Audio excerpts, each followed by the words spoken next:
오늘 설교 제목이 든든히 서가는 교회인데요. 모든 것이 좀 상대적인 것 같습니다.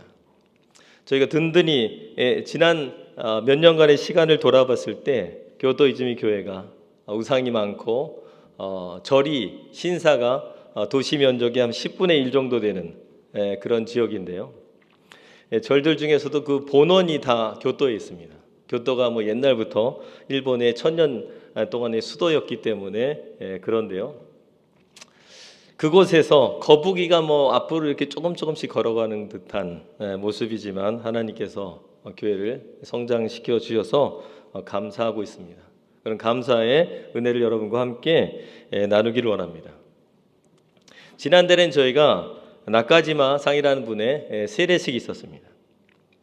이제 한국에서 저도 사역을 했지만 1년에 뭐 여러분들이 부활절에도 세례를 받으시고 또 추수감사절에서도 세례를 받으십니다.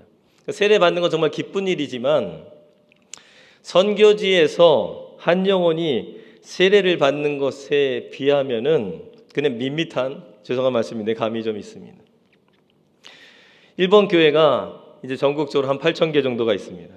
평균적인 성도 수는 35명이라고 이렇게 얘기를 하고 있고요. 거기도 일본에서 제일 큰 교회나 2,000명이 모이는 교회가 있습니다. 그리고 100명 모이는 교회도 있고 100명 정도 모이면 굉장한 대교회인데요. 은혜교회는 뭐 일본 교회를 지금 대대 초대형 교회인데요.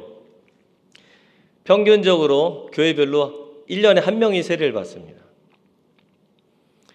그래서 한 80% 가까이 된 교회들은 20명 이하라는 그런 얘기도 있는데요. 3년에 한 명도 세례를 받지 못하고 10년이 돼도 세례를 못 받는 교회들도 있습니다. 그래서 이제 한 명이 세례를 받을 때 너무나 기쁩니다. 그래서 지난달에도 이제 나카지마상이라는 분이 세례를 받을 때 여러 가지 만감이 교차했습니다. 17년째 제가 사역을 하고 있는데요. 17년 동안 지내오면서 겪었던 많은 그런 눈물의 시간, 또 어려움의 시간, 마음 아픈 시간, 이 모든 것들이 한 번에 씻겨져 나가는 치유를 받는 것 같은 그런 느낌을 받는 세례식이었습니다. 누가복음 15장에 나오는 한 영혼이 주님께 돌아와서 한 마리 잃은 양을 되찾았을 때 99마리의 양을 두고도 그 한 마리 때문에 큰 잔치를 벌이는 그런 기쁨이 선교지에서 누릴 수 있는 특권이라고 생각이 됩니다. 근데 이번 세례식은 더 특별했는데요. 저희 교회가 이제 개척해서 이제 14년째 들어오고 있습니다. 이 14년의 역사 속에서 처음으로 성도가 전도를 해서 세례까지 받게 되는 그런 첫 케이스였습니다. 저희 선교사들이 늘 선교사들을 전도하지만 현지인이 일본 사람이 전도해서 구원에 이르게 하는 그런 일들이 일어나게 해달라고 저희뿐만 아니라 많은 선교사들이 늘 기도하고 있습니다. 일본은 선교사 비자도 주고 그리고 선교한다고 해서 감옥에 가거나 아니면 돌을 던진다든지 집에 불을 지른다든지 하는 일이 전혀 없습니다. 그런데도 희한하게 전도하는 게 쉽지 않습니다. 복음을 전하는 게 일본 사람들이 얼마나 친절하고 얼마나 상냥하고 얼마나 배려심이 많습니까? 그런데도 전도하는 데는 엄청난 저항이 있습니다. 보이지 않는 그 친절함 속에서 전도만은 하지 마. 이런 굉장한 압력이 있어서 저희들도 이제 그것을 뚫으면서 전도하는데 어려움을 겪을 때가 있는데요. 평소에 성도들은 더욱더 일본 사람들은 남에게 폐를 끼치면 안 되고 종교를 강요하면 안 되고 그러다 보면 관계를 잃어버리면 조화와 화평을 깨게 된다는 그 두려움 때문에 전도를 못하는 경우들이 많이 있습니다. 전도가 때로는 민폐가 되고 자식들한테도 종교를 강요하면 안 되기 때문에 목사님 자녀들 중에도 불신자가 생각한 것만큼보다도 훨씬 많은 경우들에 놀라곤 합니다. 그런데 저희 교회에도 드디어 성도를 전도해 와서 천국의 문에 인도하는 그런 역사가 일어났습니다. 특히 이번에는 제가 부탁도 안 했는데 성도님들이 한 분 한 분이 다 선물을 준비해 오셨어요. 저희는 이제 침례를 하는데 그분이 물에서 올라와서 저희들이 당신은 사랑받기 위해 태어난 사람 이렇게 축복성을 부를 때 성도들이 한 명 한 명씩 나와서 그분의 새로운 출발을 주님 안에서의 새 생명의 출발을 축하해 주는 그런 선물을 주는 그런 광경이 있었습니다.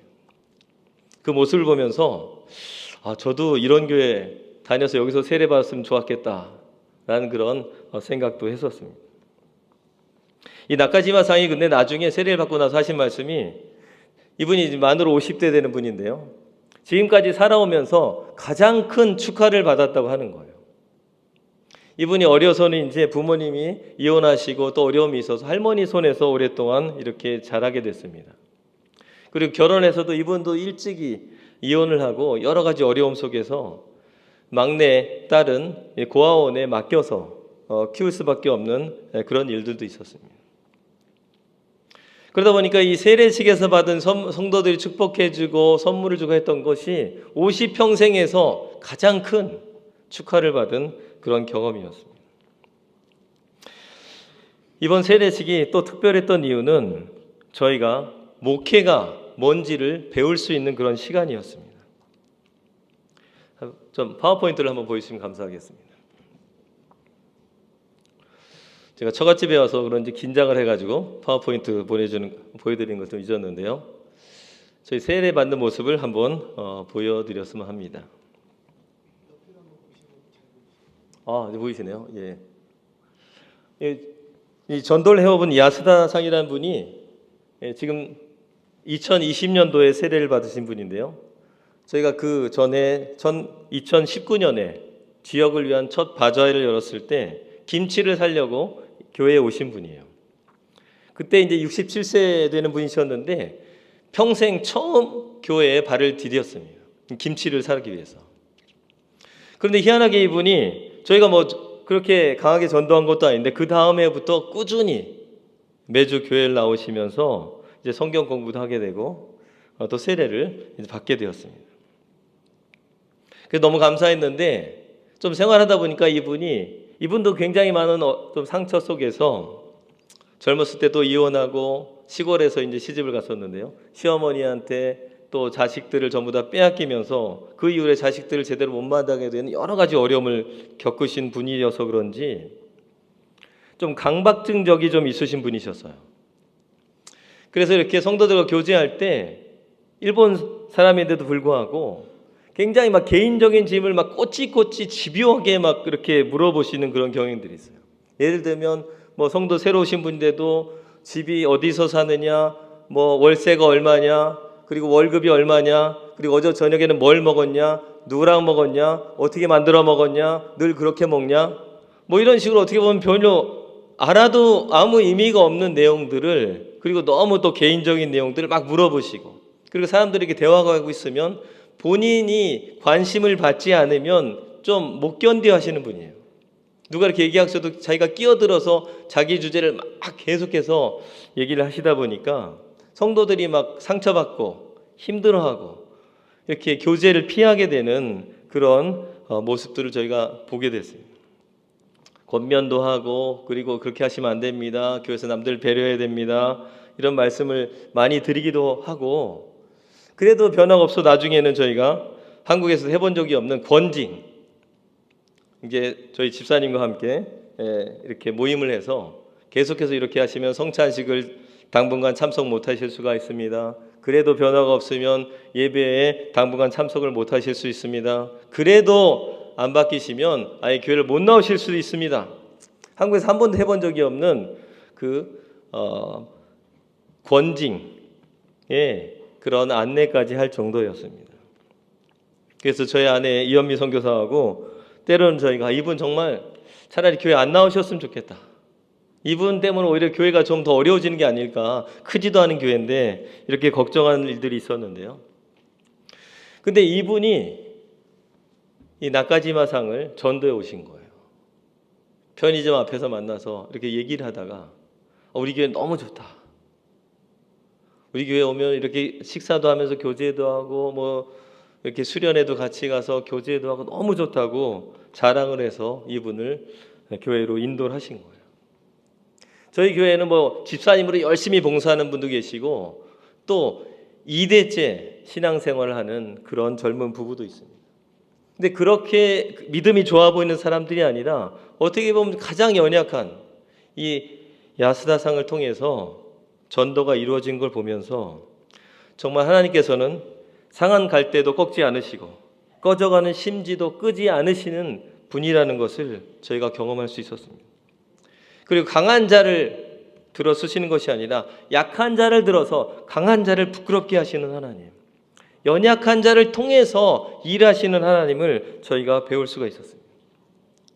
정말 이분은 정말 안 될 것 같아, 도저히 안 변할 거야 라고 생각되는 분들을 향해서 한 번 더 품어주고 희망을 갖고 기대하는 것이 목회자의 심정이고 가슴이구나 라는 것을 저희가 배울 수가 있었습니다.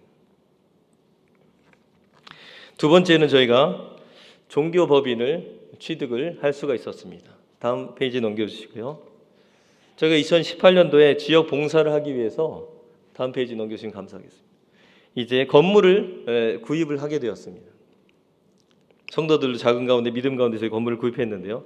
저희 선교회도 그때 이제 법인이 없었기 때문에 제 개인 이름으로 건물을 구입을 했습니다.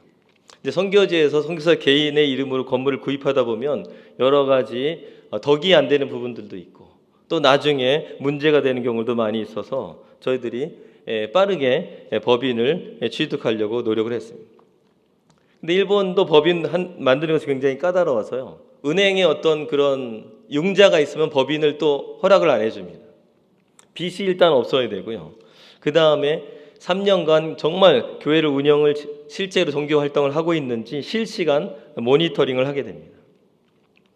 또 외국인이다 보니까 여러 가지 법률적인 용어 같은 것들이 굉장히 어려워서 나중에 저희가 이렇게 법인을 했다니까 외국 사람이 어떻게 이걸 했냐 라고 놀라는 일본 분들이 꽤 있었습니다. 저희가 처음에 하려고 할 때 마침 이 아베 수상이 이 저격을 당해서 암살을 당하는 일이 있었는데요. 그때 그 원인이 통일교였습니다. 통일교에 심취해 있던 어머님에 대한 반감 때문에 그 아들이 통일교를 일본에 들여온 사람이 누구냐?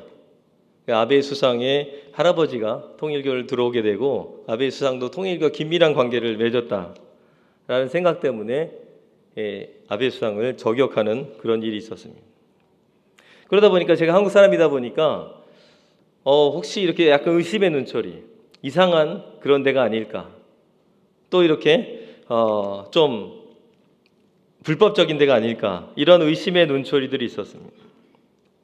그때 하나님께서 준비해 주신 것이 지역 봉사를 통한 그런 반전이었습니다. 저희들이 그때 그 법인을 준비하면서 동시에 여러 가지 지역 봉사를 위한 활동들을 열었습니다. 그래서 바자회를 한다든지 아니면 방과후 교실 그리고 고도모 식당, 어린이 빈곤을 위한 사회 활동 중에 하나인데요. 그리고 여러 지역 행사에 지원을 하게 되었습니다. 좀 넘겨주시고요.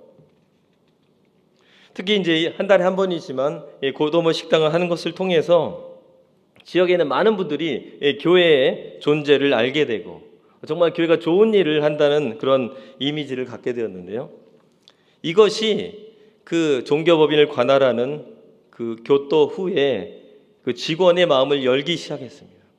이 교회가 막 외국 사람들이 와서 일본 사람들의 그 돈을 막 착취해가는 그런 교회가 아니라 오히려 지역을 섬기고 지역에 나눔을 하고 지역을 위해서 기부를 하는 교회구나라고 생각하면서 처음에는 막 까다롭게 나온 사람이 오히려 방법을 알려주고 도움을 주고 그리고 격려를 해주면서 일이 진행될 수 있도록 해주셨습니다. 다음 넘겨주시고요.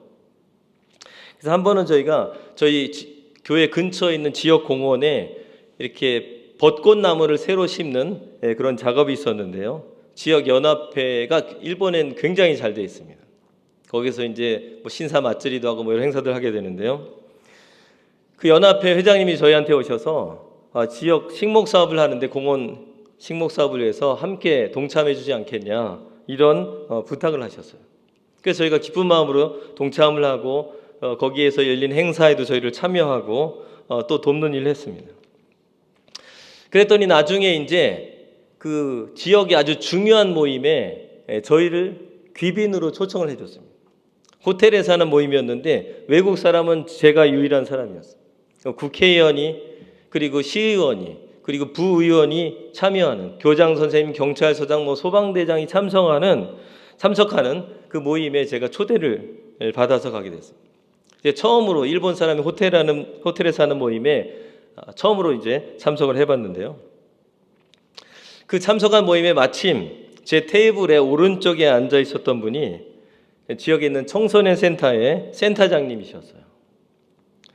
그래서 옆자리에 있다 보니까 자연스럽게 얘기를 하면서 이렇게 관계가 형성이 됐습니다.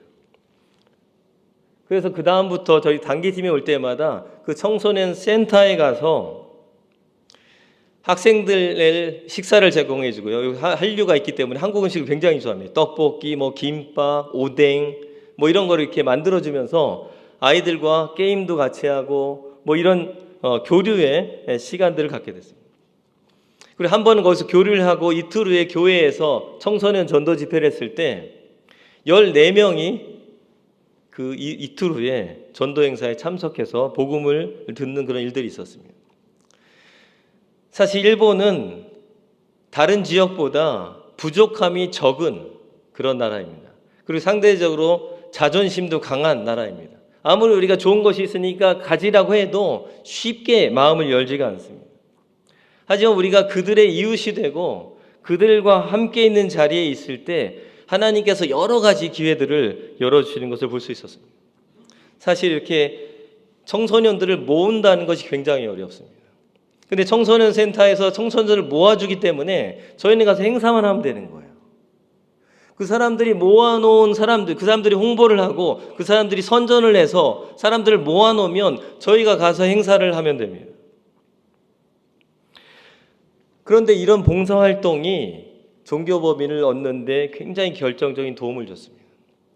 저희가 종교법인을 얻기 위해서 봉사활동을 한 것은 아니지만 하나님의 나라와 그의 의를 구할 때 이 모든 것을 더해 주시는 하나님의 역사가 우리가 지역의 봉사를 해나갈 때 덤으로 이 법인도 순조롭게 진행이 될 수 있게 되었습니다. 조직적인 교회로 성장해가는 한 발을 저희가 내디딜 수가 있었습니다. 그래서 이번에 저희가 비자를 갱신했는데 저희 교회 법인 이름을 통해서 비자를 갱신할 수가 있었습니다. 네, 세 번째는 텐텐 비전입니다. 여러분 텐텐 비전이 뭔지 알고 계시죠? 알고 계십니까? 들어본 거는 같은데 이런 표정이신데요. 네, 일본의 10개 주요 도시에 10개의 교회를 세우는 겁니다. 각 도시에 하나의 교회를 세우는 것입니다. 사실 일본은 저희가 17년 동안 사역을 했지만 하나의 교회를 개척하는데도 얼마나 어려운지를 제가 정말 피부로 느꼈습니다. 한 명을 전도하는 게 얼마나 힘든지를 정말 어떻게 때로는 뼈를 갈아 넣는 것 같은 그런 마음이 들 때도 있습니다. 그런데 다른 도시들의 교회를 개척해가지고 10개의 교회를 개척한다는 게 여러분 좀 황당하지 않습니까? 너무 이렇게 그 구름 잡는 얘기, 좀 허황된 얘기, 쉽게 말하면 뻥 튀기는 것 같은 얘기라는 생각 안 드십니까? 안 드시면 약간 비정상이신 것 같고요. 드시면 굉장히 좀 정상적인 분이 아닐까 생각이 됩니다. 근데 저희가 2021년도에 기도하는 가운데 하나님께서 창세기 15장 5절 6절 말씀을 주셨습니다. 아브라함에게, 노년이 된 아브라함에게, 그리고 한 번도 아이를 낳아본 적이 없는, 자연적으로는 아이를 낳을 수 없는 아브라함에게 내가 너에게 자손을 줄 텐데 하늘의 별과 같이 셀 수 없는 자손을 주겠다는 말씀을 통해서 저희 작은 교회, 이주미 교회를 통해서 다른 교회들이 개척될 수 있도록 하겠다는 그런 마음을 주셨습니다. 그리고 6절에 보면 아브라함이 그것을 믿었다. 그래서 그 믿은 것을 의로 여기셨다는 말씀이 이어지는데요. 제가 거기서 놀랐습니다. 아브라함은 도대체 어떻게 믿을 수가 있었을까? 자기가 한 번도 아이를 낳아본 적도 없고 자연적으로는 아이를 낳을 수가 없는 몸인데 어떻게 한 명의 아이도 아니고 셀 수 없는 밤하늘의 별과 같은 자손이 생길 것을 믿을 수 있었을까? 놀랐습니다. 그러면서 정말 한 교회를 세우는 것도 어렵지만, 그러나 하나님의 말씀을 하시면 교회들이 세워질 수 있는 것을 나도 믿고 싶다 라는 그런 마음을 갖고 이제 텐텐 비전을 위해서 기도하기 시작했습니다. 겨자씨 한 할 만한 믿음이 있으면 산을 명하여 바다에 빠지라 명하여도 그렇게 될 것이다. 누가복음 17장 6절 말씀처럼 주님 말씀하시면, 무에서 천지를 창조하신 하나님이 말씀하시면 그대로 이루어질 것을 믿고 나아가길 원합니다 라는 마음을 가지고 텐텐 비전을 위해서 기도하기 시작했습니다. 처음엔 저도 이 비전을 나누는 것도 부끄러운 거예요. 텐텐 비전 하려면 먼저 우리 선교사님 교회를 먼저 좀 크게 만들어 가지고 그래도 뭔가 좀 가능성을 좀 보인 다음에 하는 게 좋지 않을까요? 아브라함이 아니라 그래도 좀 건강하고 젊고 그래서 아이도 많이 낳을 수 있는 사람을 하나님이 택해서 하늘의 별과 같은 자손을 주시겠다 하면 그래도 좀 믿기가 쉽지 않겠습니까? 하늘의 별과 같은 자손 얻는 것 자체가 쉽는 일이 아니지만 그래도 젊고 그래도 뭔가 자식을 낳을 수 있는 사람에게 하나님이 말씀하신다면 아멘 아멘 하기가 더 쉽지 않을까 생각됩니다. 연약한 교회지만 하나님은 역사하실 수 있다.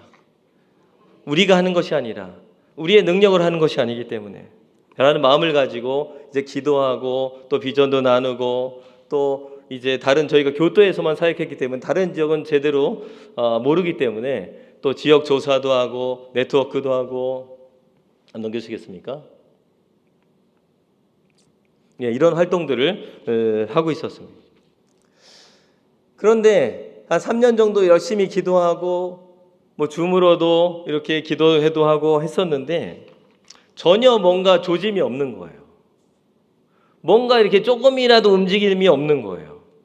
그렇게 되니까 마음속에서 제가 막 약간 지치기 시작했습니다. 그래가지고 진짜 이거 될까? 차라리 그냥 소박하게 이 교회를 열심히 잘해보겠다는 걸 하면 더 편할 텐데. 그렇게 굉장히 지쳐있는 상태가 2024년 작년이 됐습니다. 그래서 제가 이제 합동측 교단 중서울로에 이렇게 소속이 되어 있는데요. 중서울로에서 성동 시찰이라는 시찰에서 일본 연수를 목사님들이 오셨습니다. 수요일이 돼가지고 저희 교회 방문해서 이제 수요 예배를 드리시는데 저보고 이제 말씀을 전해달라고 해서 제가 이제 이 기회다. 목사님들이 많이 오니까 우리 사역을 잘 이렇게 설명하면 좋겠다라고 생각해서 파워포인트까지 막 준비를 해가지고 열심히 이렇게 설명을 드렸습니다. 근데 다 설명하는데도 그때 제가 좀 낙심을 하고 있다 보니까 이 가장 중요한 텐텐 비전은 나누지를 못하겠는 거예요. 나누면 교회도 이렇게 와보셨는데 선교사님 교회나 좀 더 잘하시는 게 낫지 않을까요? 이런 소리를 듣지 않을까? 이런 마음 때문에 차마 못 나눠서 제가 나누질 않았습니다.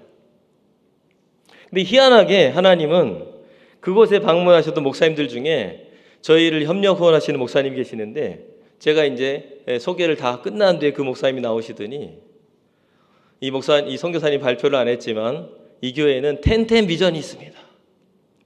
이 비전은 하나님이 주신 비전입니다. 그래서 오신 목사님들이 뜨겁게 기도해 주십시오 라면서 눈물까지 흘리면서 그거를 소개를 해 주시는 거예요. 그래서 제가 거기서 앉아 들으면서 정말 너무 회개가 나왔습니다. 하나님이 저에게 말씀을 해서 제가 그 비전을 갖기 시작했는데 저는 이제 쭈그러들어 가지고 소개도 못할 지경이 됐는데 전혀 어떻게 보면 크게 관계도 없는 목사님이 눈물까지 흘리면서 이 텐텐 비전을 위해서 기도해 주십시오 라고 하시는 거예요. 굉장히 부끄럽고 나는 왜 이렇게 믿음이 없을까 라는 생각을 했습니다. 근데 희한하게 그 이후로 길이 열리기 시작했습니다. 전에 좀 사진을 보내주시면 감사하겠는데요. 저 끝에 있는 사진이 그때 이제 목사님들이 오셨던 사진입니다. 기도하고 나중에 기념 촬영을 한 거고요. 그 다음에 이제 2달 후에 웩선교에 이렇게 컨퍼런스가 있었어요. 거기서 이제 우리가 웹성교도 교회 개척을 더 열심히 하자 하면서 교회 개척부라는 조직을 만들었는데 제가 이제 거기에 책임자가 되었습니다. 그래서 웹성교사 중에 이제 텐텐비전에서 모집할 수 있는 기회가 열리기 시작했어요. 그리고 나서 6월 달에는 3달 정도 지났을 때 제가 첫 계획주를 저희가 기도하고 있던 나고야를 방문했습니다. 그래서 일본 목사님도 만나고 그 다음에 또 교회 개척을 지원하는 선교단체 영국 선교사님도 만나고 또 한국 선교사님도 만났는데요. 가는 곳마다 너무 좋은 비전이라고, 나고야에도 교회가 필요하니까 와서 함께 사역하자고 환영해주는 큰 격려를 받았습니다. 다음 넘겨주시겠어요? 그래서 저희가 그 대상으로 하는 지역인데요, 나고야시에 있는 한 구입니다. 미도리쿠라는 구인데요, 인구가 25만 명이 됩니다. 근데 교회가 5개밖에 없습니다. 그러니까 한 교회가 5만 명을 감당을 해야 되는 거예요. 큰 도시인데도요. 제가 오전에 안산에 있는 교회를 방문했는데 방문한 교회 옆에 한 10m 가니까 상가의 교회가 하나 있더라고요. 거기서 5m를 가니까 또 상가의 교회가 있더라고요. 한국에는 아마 이 5만 명 하면 어떤 데는 500개의 교회도 있을 겁니다. 근데 여기는 한 교회가 5만 명을 감당을 해야 됩니다.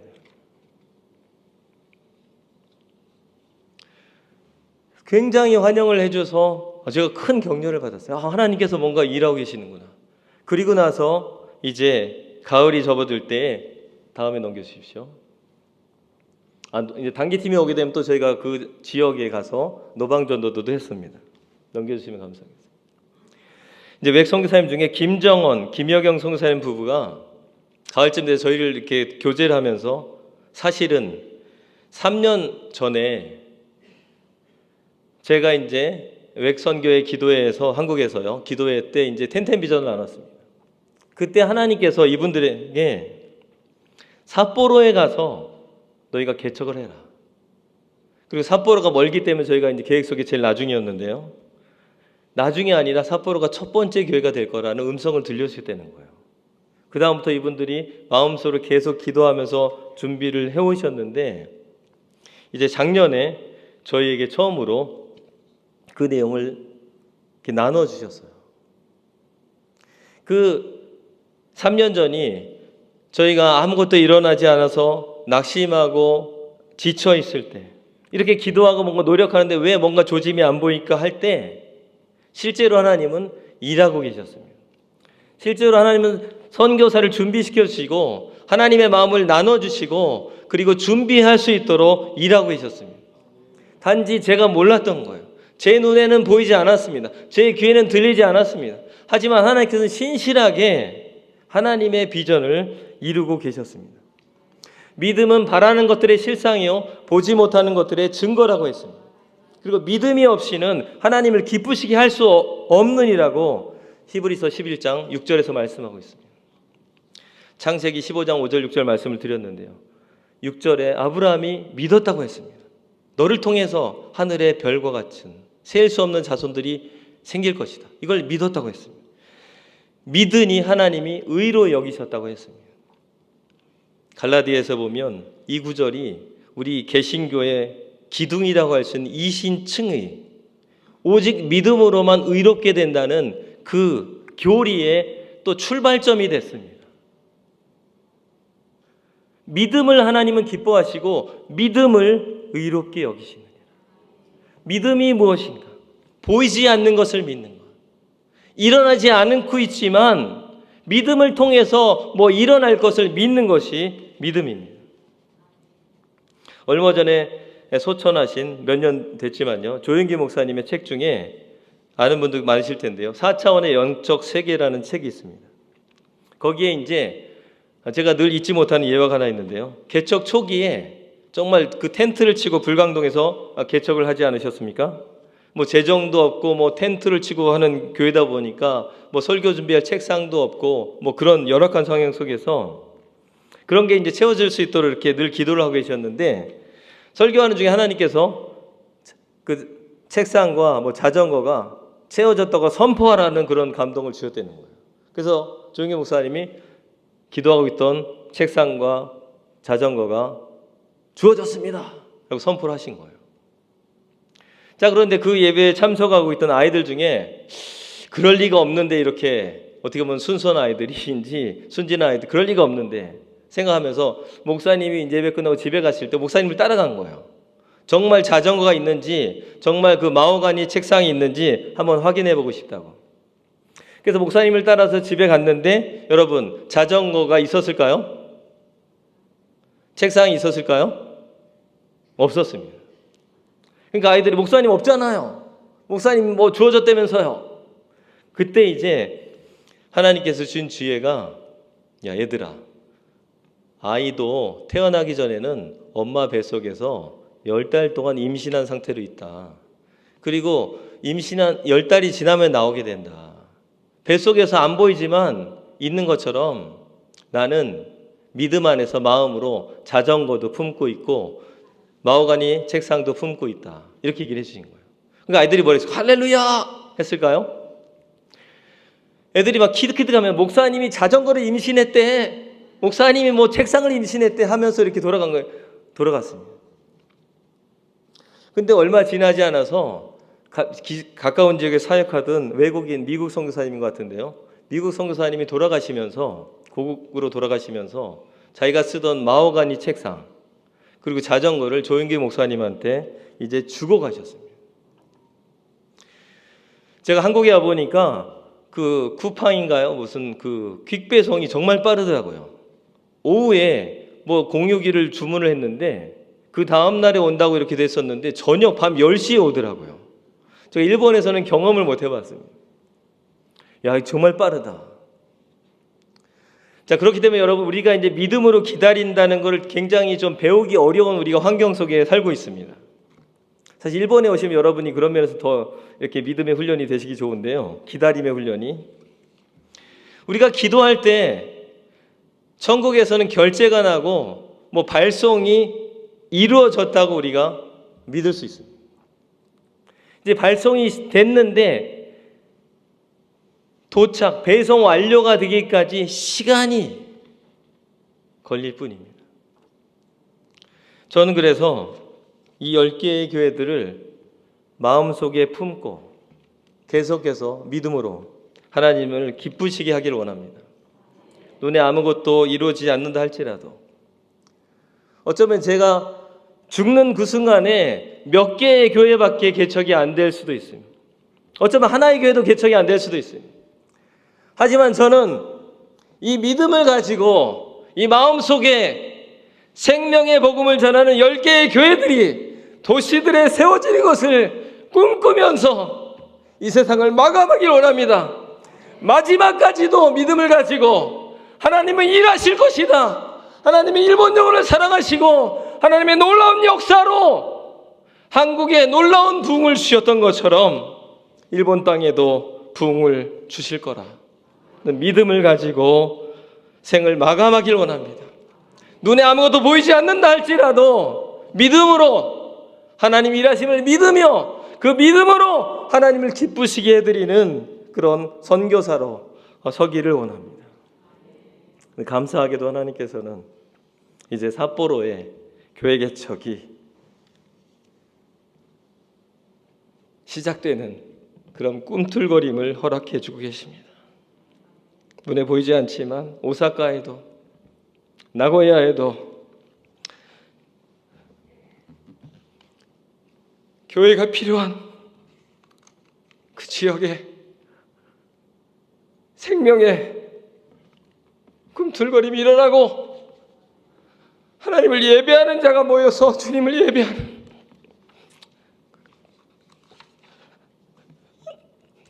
그런 영광스러운 나를 주시기를 믿고 기도하며 그것을 노래하는 사람으로 남기를 원합니다. 우리 저가집 같은 우리 은혜 장로교회 성도님들께서 이 믿음의 싸움에 기도로 동참해 주시고 믿음으로 함께 서서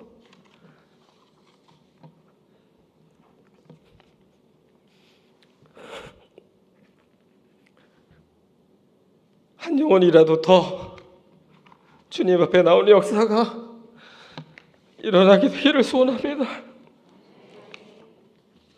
함께 기도해 주시면 감사하겠습니다.